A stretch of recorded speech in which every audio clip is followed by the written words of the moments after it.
Hey everybody, I am going to be creating this mixed media tag for you. I am using the Lavender collection from Prima.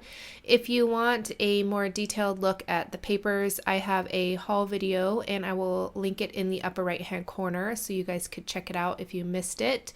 This paper is really gorgeous and I really wanted it to stand out, the purples. So what I did was I used a what I call a starter page where it doesn't have so much florals and things on it. This one just has script and some ledger and things like that. So it's good to start your mixed media on a page like this because it has a little bit of detail in the back, but you're not feeling that bad about covering it up. And so I add it to a large chipboard tag, and these are from Prima. And like always, I will have everything linked in the description down below. And I will also have a coordinating blog post over on my website with more pictures. And then you can also see a supply list with photos as well. So if you're more of a visual person like I am, I always like to see, instead of just a description of what the supplies are. So I like to see a picture of it. So now after I add the paper to the tag with Fabri-Tac, I am using my Prima Distress tool, which sadly I think is no longer being sold anywhere. I've tried to look for it everywhere, but I know that you can use like sandpaper if you're wanting to smooth out the edges of. That's basically what I'm doing, is I'm smoothing out the edges from the paper to the tag so it's a little bit more, evened out. And then I add a coat of clear gesso, and now I'm going to be adding some stamping with some Versamark ink, and this is just a little Finnabair stamp. They're like $1. I know they're like under $2, and a lot of times scrapbook.com will have things like this on sale, so always be sure to check them out. And over on my Instagram, I'm always posting sales if I can get to them in time to share with you. And so if you're not following me on Instagram, be sure to head on over there. All right, so I used some white embossing powder and I put it over the stamped areas. The Versamark ink is really sticky, so it sticks to it, and then I'm using my heat tool to melt it, and this will create like an emboss resist. So when I'm adding all of the color, the script writing will still show up. So now I'm going to be adding some more texture with some white crackle paste, and this is a Tim Holtz stencil. It's like, I don't recall the exact name, but I will definitely have it linked down below. And I'm using just a palette knife, and I'm adding it fairly thick because I want a lot of nice cracks.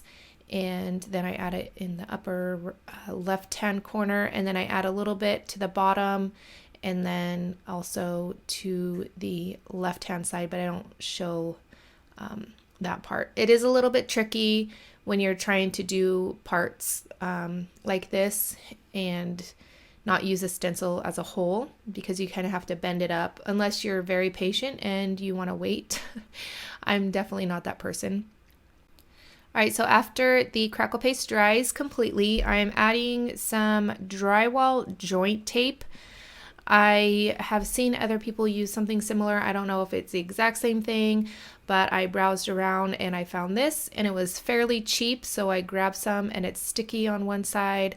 I thought it would be perfect to add just some kind of different texture to my projects. And what I was doing with the scissors when I was cutting it was kind of dragging it, so it wasn't just a straight line. It kind of made it a little bit jagged and give a little bit more interest.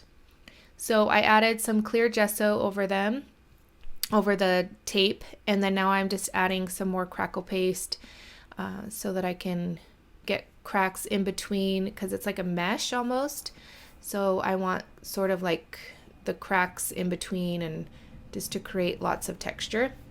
All right, now I'm going to be stamping out some images from the Altenew Beautiful Day stamp set. I love using these on vellum to create a soft, like delicate look or embellishment to my projects. And I use vellum, and then I also use Versamark ink, and then the superfine white embossing powder.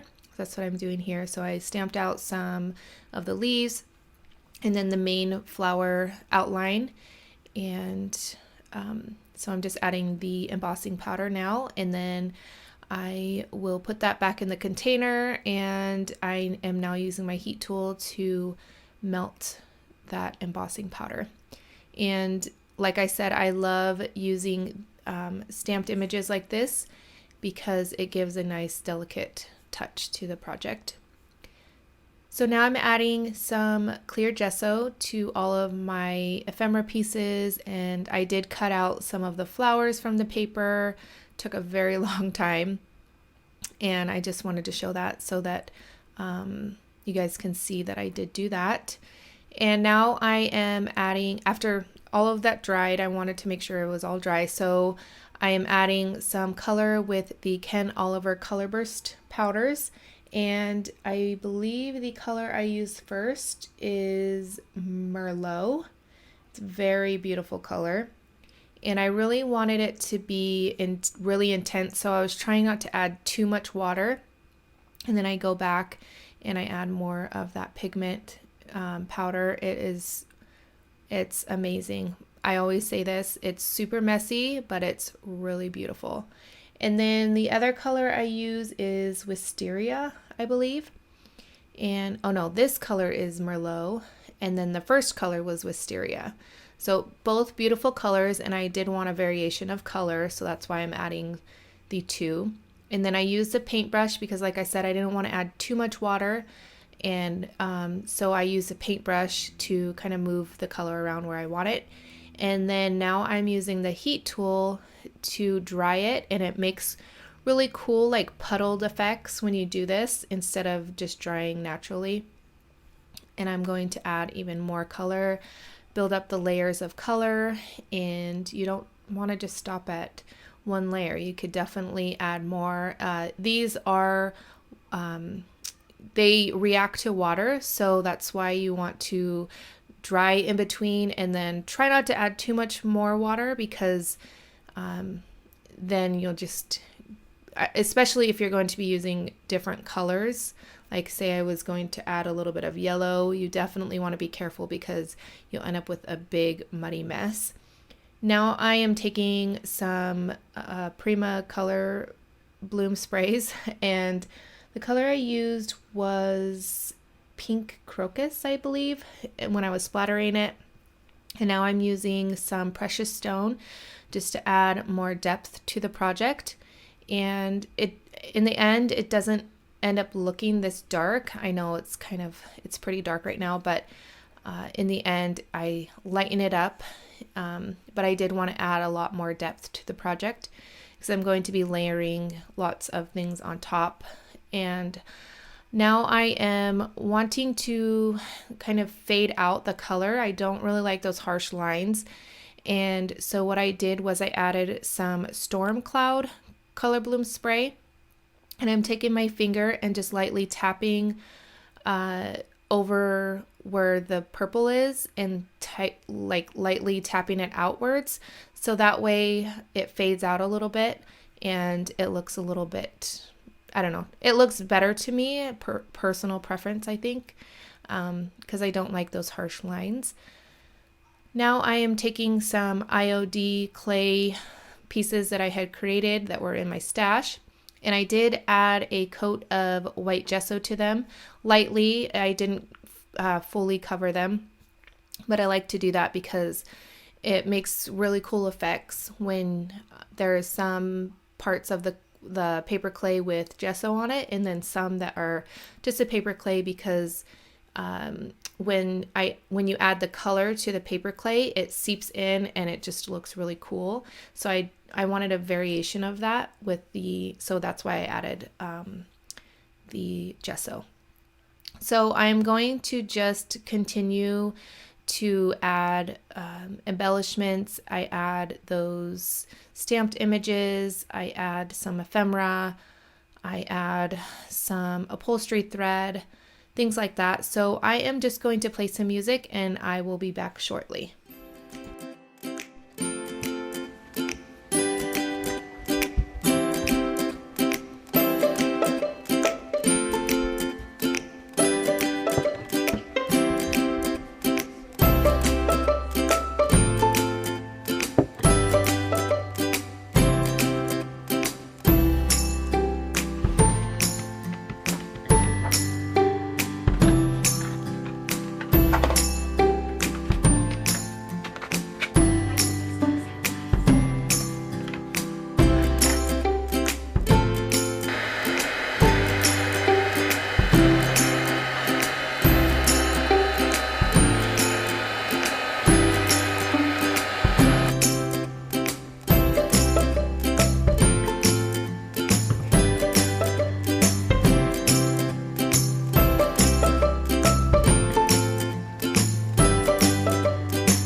All right, I am finishing off the tag with some white splatters. This is the Distress Stain in Picket Fence.